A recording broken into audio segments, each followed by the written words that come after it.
Good morning, guys. Today we are going to learn present perfect tense.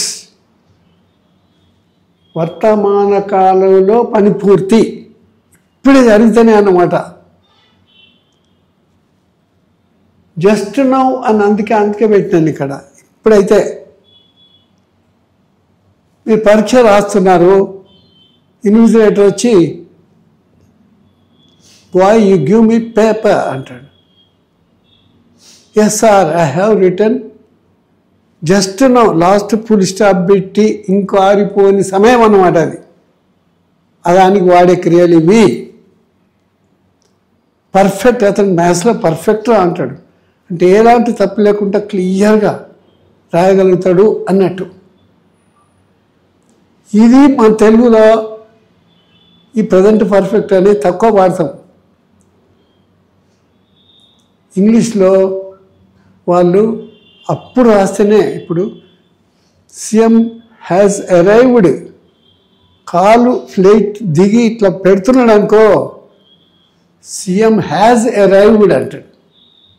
కాలు పెట్టే టైంకి just నా అప్పుడే వచ్చి కాలు పెట్టే సమయంలో అనాలి.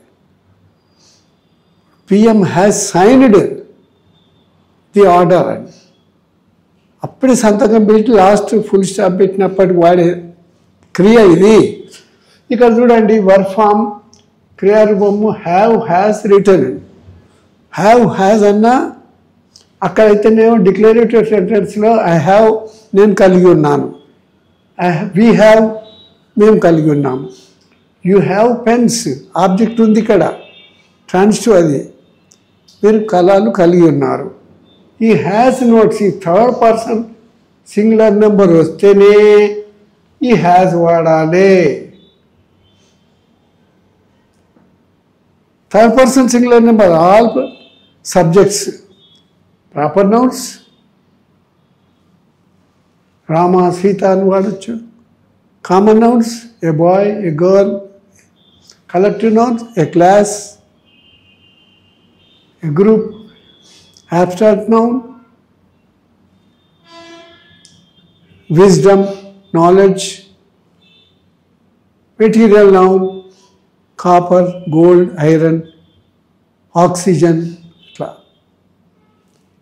ఆ 5 కూడా సింగులర్ నెంబర్ అయితే, సింగులర్ ఉండేది ఓన్లీ ప్లూరల్స్, ఉండేది ఓన్లీ కామన్ నౌన్లో, కలెక్టివ్ నౌన్లోనే ఉంటాయి. మిగతా అన్ని సింగులర్సే. బాగా గమనించుకోవాలి. అది మళ్ళీ 1, 2, 3 సార్లు. అందుకే పార్ట్స్ ఆఫ్ స్పీచ్ నేను చెప్పినప్పుడు నౌన్స్లో ఎక్కడ ఆర్టికల్స్ వాడాలని చెప్పిన. అందుకే అప్పుడు థర్డ్ పర్సన్ సింగులర్ నెంబర్ వచ్చినప్పుడే హ్యాజ్ వాడాలి. ఐ హ్యావ్ రిటర్న్ అన్న. ఈ రిటర్న్ అనేది verb 3, right, verb 1, wrote, verb 2, return. ఈ వర్బ్ 3 అనేది రాయబడు అనే దీనికోసం ఉద్దేశించి తయారు చేయబడింది, ప్లస్ ప్యాసివ్ వాయిస్ కోసం, కర్మార్థ ప్రధాన వాక్యం రెండింటికి ఉపయోగపడుతుంది. కాబట్టి write, wrote, written, will write, shall write అనేది తయారు చేసుకోవచ్చు అప్పుడే. కెన్ రైట్, మే రైట్ అనేది future tense. Am is writing, password writing అనేది కంటిన్యూస్. అప్పుడు తయారు చేసుకోవచ్చు. కానీ ఇది టేబుల్ తయారు చేసింది అందుకే అన్నమాట. 8 రకాలుగా డివైడ్ చేసిన వర్క్ ఫామ్ బుక్లెట్లో చూపించినాను. మీకు కావాల్సిన వాళ్ళు ఫోన్ చేసి ఆ అమౌంట్ ఎంతనో వాళ్ళు అడిగింది పంపిస్తే మీకు ఇంటికి వస్తుంది. అందులో రాసేటట్టే తయారు చేసిన అని చెప్పిన. ఇక్కడ చూడండి, ఇక్కడ ఇది ఇంట్రాన్సిటివ్ కర్మలేని వాక్యం. ఐ హ్యావ్ రిటర్న్, నేను రాసి ఉన్నాను. ఇప్పుడు రాసిన just now. I subject to have finite verb and written verb 3. Object లేదు కాబట్టి సబ్జెక్ట్కే ప్యాసివ్ వాయిస్ వర్బ్ ఫామ్ అయింది. Have has been written. ఈ బీన్ ఇప్పుడు ఉపయోగపడుతుంది. మనం యామ్, ఈజ్, ఆర్ B1 అన్నాం, వాజ్ వర్ B2 అన్నాం, బీన్ B3 అన్నాము. ఈ B3 అనేది ఇప్పుడు ఉపయోగపడుతుంది అన్నమాట ఫైనైట్ వర్బ్ లోపల. ఫైనైట్ వర్బ్ 1 కానీ 2 అని హ్యాడ్ ఎప్పుడో జరిగితే హ్యాడ్ వాడతా, అది రేపు చెప్తాను. ఇప్పుడు ఇక్కడ హ్యాస్ బీన్ రిటర్న్ అంటే ఫైనట్ వర్బ్ 1 B3 వర్బ్ 3 రాయబడి ఉన్న. ఇక్కడ చూడండి ఐ హ్యావ్ రిటర్న్ అన్నాం, I subject, have finite verb 1 written, నేను రాసి ఉన్నాను. ఆబ్జెక్ట్ లేదు కాబట్టి ఐ అట్లనే ఉంటుంది. హ్యావ్ ఫైనట్ వర్బ్ 1 వాడినాము, బీన్ B3 వాడినాము, రిటర్న్ వర్బ్ 3 వాడినాము. నా చేత రాయబడి ఉన్నది అన్నట్టు. ఇది బాగా గుర్తుంచుకోవాలి. డిక్లరేటివ్ కానీ వర్క్ మోటివ్ కానీ ఇది బాగా గమనించుకోవాలి. I first person singular, we first person plural, you second person ప్లూరలే, సింగులర్ ఉండదు. యూ హ్యావ్ అనాలి. హీ వస్తేనే హ్యాస్ వాడాలి. He has notes, she has a bag. ఇంతవరకు కలిగి ఉండు అనేది. ఇదేమో పని పూర్తిగా వాడేది. సీఎం హ్యాస్ ఏ ప్లేన్, ముఖ్యమంత్రికి ఒక విమానం ఉంది. ఇంత క్రితము కేసీఆర్కు విమానం కొనుక్కున్నాడు ఆయన. దే హ్యావ్ నోట్స్, ఆ నోట్స్ కలిగి ఉన్నారు. ఇది బాగా గమనించుకోవాలి. ఈ హ్యాస్ అనే థర్డ్ పర్సన్ సింగులర్ నెంబర్కు మాత్రమే వాడతారు అనేది. ఇంగ్లీష్ కానీ మ్యాటర్ విషయం కానీ వస్తువు కానీ. ఇప్పుడు ఇక్కడ I have return English Anu. I subject, have finite verb 1, return verb 3, English object case. నేను ఇంగ్లీషు రాసి ఉన్నాను. బాగా గమనించుకోవాలి. ఇప్పుడు ప్యాసివ్ వాయిస్ అంటే కర్మతో మొదలుపెట్టే వాక్యము. ఇంగ్లీష్ అనేది ఇక్కడ ఆబ్జెక్ట్ సబ్జెక్ట్ అయింది అంటే ఇది థర్డ్ పర్సన్ సింగులర్ నెంబర్ అవుతుంది, ఏకవచనం ఇది. అప్పుడు హ్యాస్ వాడినాము, ఇంగ్లీష్ హ్యాస్. బీన్ B3 వాడినాము, రిటర్న్ వర్బ్ 3 వాడినాము. బాగా గమనించుకోవాలి. ఇది ఇంట్రాన్సిటివ్ కానీ ట్రాన్సిటివ్ కానీ మెయిన్ వర్బ్ 3 ఉంటుంది, యాక్టివ్ కానీ ప్యాసివ్ కానీ. చూడండి I have written verb 3, English has been written verb 3. ఇక్కడ ఇంగ్లీష్కు థర్డ్ పర్సన్ సింగులర్ నెంబర్ కాబట్టి హ్యాస్ వాడినాము, బీన్ వాడినాము, రిటర్న్ వర్బ్ 3 వాడినాము, బై ప్రిపోజిషన్ వాడినాము, మీ ఆబ్జెక్ట్ కేసు వాడినాము. ఇంగ్లీషు నా చేత రాయబడి ఉన్నది అని. ఇవేమో డిక్లరేటివ్, పరిచయ వాక్యం. ఇవి దేనికైనా, పరిచయ వాక్యానికైనా వర్క్ మోటివ్ సెంటెన్స్కైనా first person, second person, third పర్సన్కు హ్యావ్ హ్యాస్ ఎట్లా వాడాలనో బాగా గుర్తుంటేనే మీకు అది వస్తుంది. ఇంగ్లీష్ ఆబ్జెక్ట్ సబ్జెక్ట్ అయింది, థర్డ్ పర్సన్ సింగులర్ నెంబర్ కాబట్టి హ్యాస్ వాడినాము, బీన్ B3 వాడినాము, రిటర్న్ వర్బ్ 3 వాడినాము, బై ప్రిపోజిషన్ వాడినాము, మీ ఆబ్జెక్ట్ కేసు వాడినాము. ఇంగ్లీషు నా చేత రాయబడి ఉన్నది. అర్థమైంది అనుకుంటాను. కొద్ది మనసు పెడితే easy. English is very easy language if you pay interest. In my view it is the merriest language. చాలా మధురమైన భాష. ఎందుకంటే వర్డ్స్వర్త్ అని గొప్ప కవి ప్రకృతి పైన చక్కటి కవితలు రాసిండు.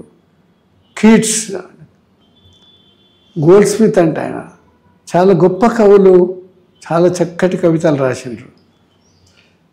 అవి చదువు మనకి లాంగ్వేజ్ వస్తే అది ఈజీగా అర్థమైపోతుంది. ఇక్కడ చూడండి మనము ఫస్ట్ పర్సన్ ప్లూరల్ రాయడం. వీ హ్యావ్ టాక్డ్, ఇది ఆబ్జెక్ట్ లేదు, మేము మాట్లాడి ఉన్నాము అన్నమాట. దీని passive we have been talked అన్నమాట, అంతే. యూ హ్యావ్ పేడ్ ఫీ, ఇక్కడ ఆబ్జెక్ట్ వచ్చింది, సెకండ్ పర్సన్ ఉపయోగించినాం, మీరు ఫీ చెల్లించి ఉన్నారు. ఇప్పుడు ఫీ అనేది ఇక్కడికి వస్తే has been paid by you అన్నమాట. ఈ హ్యాస్ టేకన్ టీ, అతను టీ తీసుకొని ఉన్నాడు. లాస్ట్ సిప్ ఇట్లా తీసి కప్ అక్కడ పెడుతూనే ఉండు, ఈ హ్యాస్ టేకన్ టీ అంటాం. Taken verb 3, he subject, has finite verb 1, taken verb 3, tea object case. ఈ టీ ఇక్కడికి వస్తే tea has been taken by him అవుతుంది. ఇవి బాగా ప్రాక్టీస్ చేయాలి. గైడ్ ఏం చేస్తాడు, మార్గదర్శకం చూపిస్తాడు అంతే. ట్రెక్కింగ్ అంటే పర్వతారోహణ చేసేవానికి గైడ్ ఉంటాడు, ఇట్లా విసురు తాడుతోటి ఆ కుక్కీలు ఉంటాయి, అవి రాళ్ళకి ఇట్లా పట్టుకుంటాయి, గట్టిగా గుంజుతాడు, ముందెక్కి చూయిస్తాడు గైడు. చూయించిన తర్వాత నడుముకి ఇక్కడికి బెల్ట్ వేసుకుంటారు. బాగా ప్రాక్టీస్ చేసి శిఖరం పైకి ఈజీగా ఎక్కుతారు. భయం ఉండద్దు, ఇట్లా మాట్లాడితే తప్పవుతుందేమో, అట్లా మాట్లాడితే తప్పవుతుందేమో అనేది పోవాలంటే నియమాలు తెలవాలి. మనసు పెడితే నియమాలు ఈజీగా వస్తాయి. ఇక్కడ చూడండి, హీ హ్యాజ్ అన్నాం, third person singular number, taken tea. అప్పుడు tea has been taken by, ఇదే స్ట్రక్చర్ అన్నమాట. టీ అక్కడ ఉందనుకో, ఇక్కడికి వచ్చేది హ్యాజ్ బీన్. ఇక్కడ టుక్ టేకెన్ అన్నమాట. Take verb 1, took verb 2, taken verb 3, ఇక్కడికి వస్తుంది. Tea has been taken by, ఈ వై హిమ్ అవుతుంది. మీకు అది తెలుసు.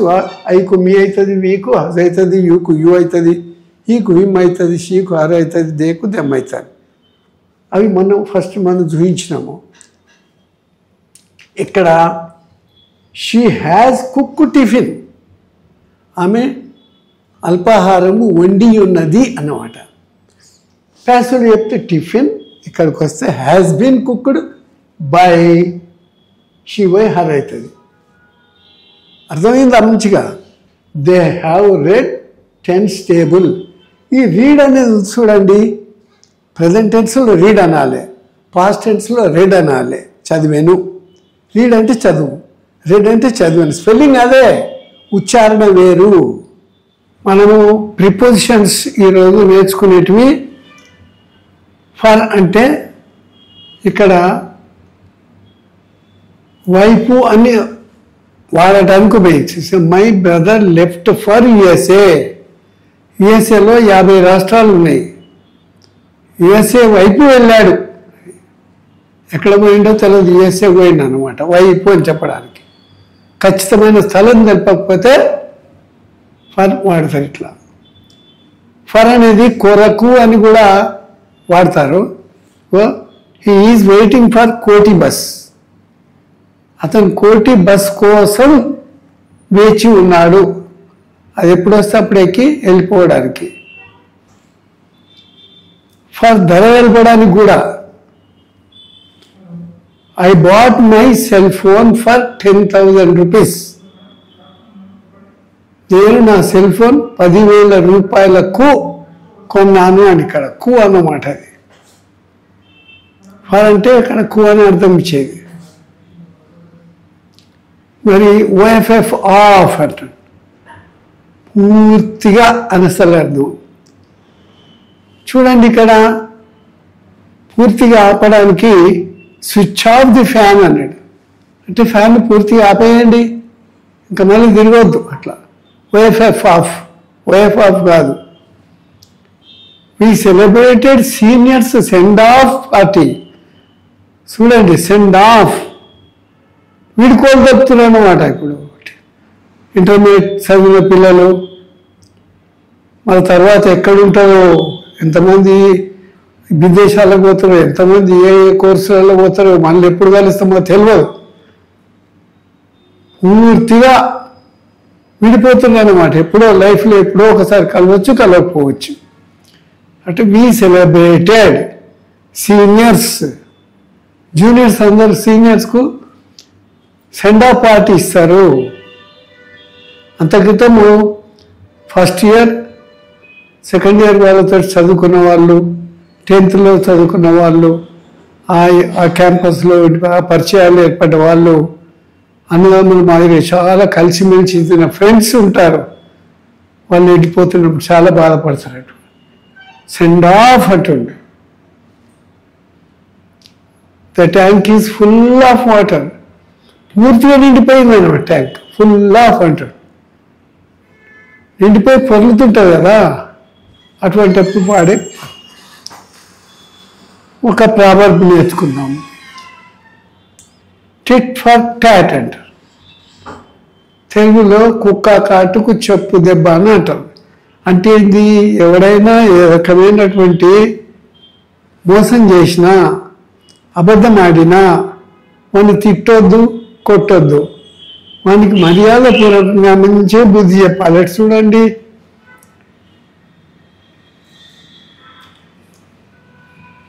ఒక ఆఫీసరు తన అసిస్టెంట్కి చెప్పిండు, తొందరగా ఈ ఫైల్ పుటప్ చేసి మ్యాటర్ రాసుకొని రాని ఇచ్చిండు అన్నమాట. ఇస్తే వాడేం చేసిండు, అవతల పోయి ఎవరో స్నేహితుతో కూర్చొని ముచ్చట పెడతాడు. అది తొందరగా పోయేది ఉంది. అతను వచ్చి ఆ క్లర్క్ కూర్చుని స్థలంలో కూర్చొని రాసి తర్వాత తన స్థలంలో కూర్చొని బెల్ కొట్టాడు. ఆ క్లర్క్ వచ్చి చూసే వరకు రాసింది. ఎవరు రాసింది? ఆఫీసర్ వచ్చి రాసింది. ఎంత పెద్ద పనిష్మెంట్ అంటే దాన్ని మెత్తటి చెప్పుతోటి కొట్టిండు అన్నట్టు. అంటే ఆయనకి చెప్పిన పని విడిచిపెట్టి పనికిమాలను ముచ్చట ఎవరితో మాట్లాడుకుంటా పనిని నెగ్లెక్ట్ చేసినామని దానికి ఎట్లా బుద్ధి చెప్పిండు. అతను చేయాల్సిన పని ఇతనే పోయి చేసేసిండు. చేసి వచ్చి కూర్చొని బెలిగొట్టిండు. సార్ పొరపాటు అయింది నాది, మీరు తొందరగా తెమ్మన్నారు, నేను ఒక ఫ్రెండ్ వస్తా అని. ఫ్రెండ్ వస్తే కూర్చోమన్నాను కానీ నువ్వు అట్లా అసలు పని విడిచిపెట్టుకొని నేను ఇచ్చి నీకు 1 hour అయింది, 10 నిమిషాల పని అది అంటే తప్పైందండి. చూడండి ఎట్లా అనమాట, అతను చేసిన తప్పుకు అతనే బాధపడేటట్టు చేసిండు అనమాట. తిట్టలే కొట్టలే ఇలా కొట్టలే జాబ్లకి వెళ్ళి. ఇక ముందు మళ్ళీ ఎప్పుడు కూడా అటువంటి పొరపాటు చేయకుండా చేయాలి. ఈ నానుడిగా మామూలుగా చెప్పేది, power will not come from physical body. శారీరకమైనటువంటి దారుద్యంతో శక్తి అనేది రాదు. ఎప్పుడు వస్తుంది? It will come by will power and concentration.